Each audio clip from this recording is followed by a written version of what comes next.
ചെയ്തുകൊള്ളണം. 2-3 ബലിയുള്ളവർ അത് ഒരുമിച്ച് ചെയ്തുകൊള്ളണമെന്ന് അറിയിക്കുന്നുണ്ട്. ആ പവിത്ര മോതിരം എടുത്ത്, അപ്പൊ അത് ഒന്നിലധികം പ്ലേറ്റ് ഇരിക്കത്തുള്ളവർ ഒരൊറ്റ പവിത്ര മോതിരം എടുത്താൽ മതി.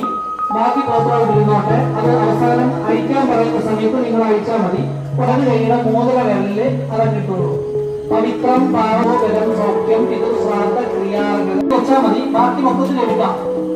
എന്നിട്ട് അത് ഇടത് കൈയിലാക്കിയിട്ട് ഇനി ശ്രദ്ധിക്കാം. ഇടത് കൈയിലാക്കിയിട്ട് ഒരല്പം പുഷ്പം ഏതാണ്ട് 13ഓളം മന്ത്രങ്ങൾ ഇവിടെ പറഞ്ഞു തരും. അപ്പം ആദ്യം ശിവോത്തമം ശിവമാർഗം പ്രണേതാരം പ്രണവോസ്മി സദാശിവം യാനി യാനിച്ച ഭാവാനി ജന്മജന്മാന്തരേ യാനി ഈശ്വരേ പ്രദക്ഷിണം പദേവനേ പ്രദക്ഷിണം പദേവനേ പ്രദക്ഷിണം പദേവനേ മന്ത്രഹീനം ക്രിയാധീനം ഹീനം മഹേശ്വര സർവം ക്ഷമാസ്വ പാദേഭ്യോ മുച്ചത്വം അഖിലാൽ പ്രാപ്തി.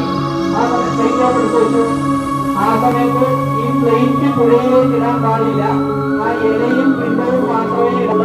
എല്ലാവരും മറ്റു എന്താണെന്ന് പറയാൻ പാടില്ലെന്നാണ് അഷ്ടാക്ഷരി ഓം നമോ നാരായണായ ഉറക്കെ ജപിക്കണം. ഓരോരുത്തരെയും ഓം നമോ നാരായണ ജപിക്കുമ്പോൾ അത്രയും മന്ത്രജപം നടക്കും. അതുകൊണ്ട് എല്ലാവരും ഓം നമോ നാരായണായ ഗ്ലാസ് ഇരുന്നോട്ട് ആരും എടുക്കണ്ട. ഗ്ലാസ് തട്ടുന്ന ശ്രദ്ധിക്കുന്ന എടുത്തോളുക. ഓം നമോ നാരായണ ജപിച്ചു വെച്ചു. തിരക്ക് വെക്കരുത്. തിരക്ക് വെക്കാതെ എടുക്കും. പുഴയിലേക്ക് ഇട്ട് ശുദ്ധിയായി തിരികെ വന്ന് ദക്ഷിണാദികൾ സമർപ്പിച്ച് പ്രസാദം സ്വീകരിക്കാവുന്നതാണെന്ന് അറിയിക്കുകയാണ്.